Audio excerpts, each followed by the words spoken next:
Edgewood water is nasty, but it isn't anybody's fault. This is the water we have, and we're grateful for it.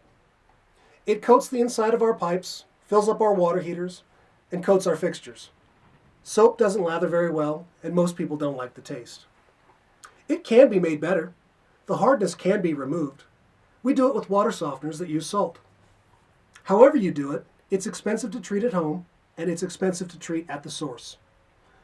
A lot of people seem to think that if the town were to own the water company, if they were to condemn and take over the EPCOR system, that water quality would somehow improve. Unfortunately, the opposite is true. According to a preliminary engineering report revealed in February of this year, the water quality improvement processes all cost too much to consider. The engineers figure it will cost at least $7 million.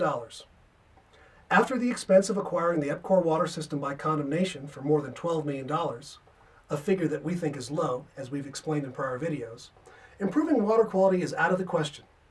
As usual, a link to the report is available down below. Interestingly, EPCOR says they can clean the water for $5 million, which is less than the $7 million estimate by the town. And they're the experts, and they're willing to commit to that number. EPCOR did surveys that showed that the community was not interested in an expensive water treatment system for various reasons. Some were satisfied with the existing water.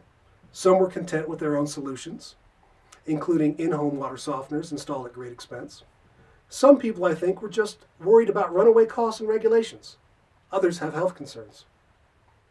If the community wants improved water quality, it seems to me that it would be much wiser to work with EPCOR, as the loyal members of the community that they have proven to be, to involve the public to come to a consensus that improves the quality of our lives, the attractiveness of our neighborhoods, and our collective health.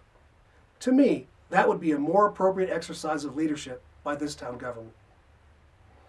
We call for the town council to meet with EPCOR to hear what suggestions they have to help them make wise decisions in the interest of the residents.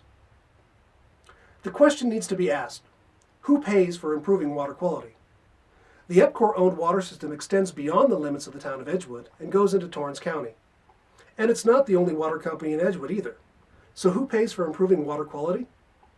The answer is the same that would apply in the expensive forced acquisition of the EPCOR water system. All of Edgewood would pay the bills by way of taxes, and non-residents would pay by way of rates. Users of the water system would pay both. So who gets priority service? Who owns the easements?